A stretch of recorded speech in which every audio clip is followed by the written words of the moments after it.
আরও অস্বস্তিতে তৃণমূলের কৃষ্ণনগর লোকসভা কেন্দ্রের প্রার্থী মহু মৈত্র। ক্যাশ ফর কোয়ারি কাণ্ডে কৃষ্ণনগরের তৃণমূল প্রার্থীর বিরুদ্ধে তদন্ত করছে সিবিআই। এই আবহে মঙ্গলবার তাঁর বিরুদ্ধে আর্থিক তছরূপের মামলা দায়ের ইডির। এই পরিস্থিতিতে মহুয়ার প্রার্থী পদ নিয়ে কার্যত বিরক্তি প্রকাশ কৃষ্ণনগরের ভোটারদের, যার বিরুদ্ধে অর্থের বিনিময়ে প্রশ্ন এবং তৃতীয় ব্যক্তিকে সংসদের লগইন আইডি পাসওয়ার্ড শেয়ার করার মতো গুরুতর অভিযোগ রয়েছে। তাকে কি করে ভোট দেবেন কৃষ্ণনগরের মানুষ? পাশাপাশি সংসদ থেকেও বহিষ্কৃত হয়েছিলেন তৃণমূলের কৃষ্ণনগর লোকসভা কেন্দ্রের প্রার্থী। এহেন একজন ব্যক্তিকে তৃণমূল কৃষ্ণনগর লোকসভা কেন্দ্রের প্রার্থী করায় সরব হয়েছেন কৃষ্ণনগর সংসদীয় কেন্দ্রের ভোটাররা।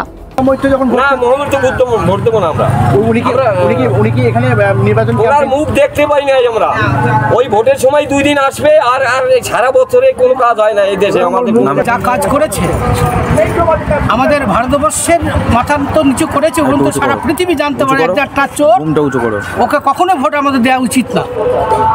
কারণ আমাদের কৃষ্ণনগরে অপমান করেছে, চৈতন্য মহাপ্রভুর দেশ, তাকে পর্যন্ত অপমান করেছে।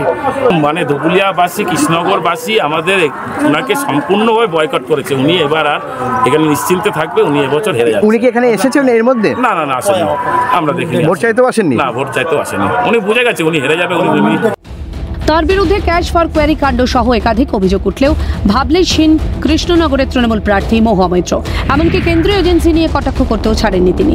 সামাজিক মাধ্যমে কটাক্ষ করে তিনি লিখেছেন, বিজেপির দরজা খোলা রয়েছে, হয় পদ্ম শিবিরে যোগ দিন, না হলে আপনাদের গন্তব্য হবে তিহার। গোটা বিষয়টি নিয়ে শুরু হয়েছে রাজনৈতিক চর্চা।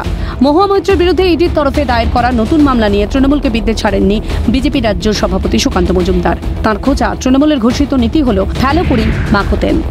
তার লগইন আইডি জনৈক ব্যক্তি তাকে দিয়েছেন, যিনি ইচ্ছে মতো সেই আইডির অপব্যবহার করেছেন। এটা যদি উনি এমনিই দিতেন সেটাও অপরাধ ছিল। এক্ষেত্রে যে লগইন করেছেন যে ব্যবসায়ী, তিনি হীরাচন্দানী সাহেব, তিনি নিজেই বলছেন যে আমি এর পরিপ্রেক্ষিতে পয়সা দিয়েছি তাকে। তৃণমূলের তো এটা ঘোষিত নীতি যে ফেলো করি মাখো তেল। উনি করি ফেলেছেন, তেল মাখতে দিয়েছেন মহু মৈত্র, তো স্বাভাবিকভাবে এটা তো তদন্ত হবে। বিষয়টি তদন্ত সাপেক্ষ মত কলকাতা উত্তরের বিজেপি প্রার্থী তাপস রায়ের। বেশ কিছু তদন্ত চলছে এবং সেগুলো উচ্চ ন্যায়ালয় এবং সর্বোচ্চ ন্যায়ালয়ের নির্দেশে। সুতরাং সেখানে তদন্তে কি বেরিয়ে আসবে, কি হবে না হবে, এবং এই তদন্তকারী সংস্থাগুলি কি করবেন না করবেন, একেবারেই সেটা কোর্ট মনিটরড তদন্ত সাপেক্ষ। মহুয়াকে তার অপরাধ জানাতে হবে, দাবি সিপিএম নেতা সুজন চক্রবর্তীর।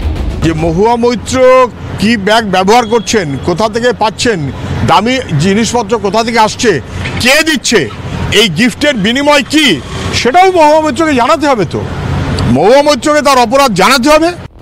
Tanmoy Bhattacharya report, Calcutta news.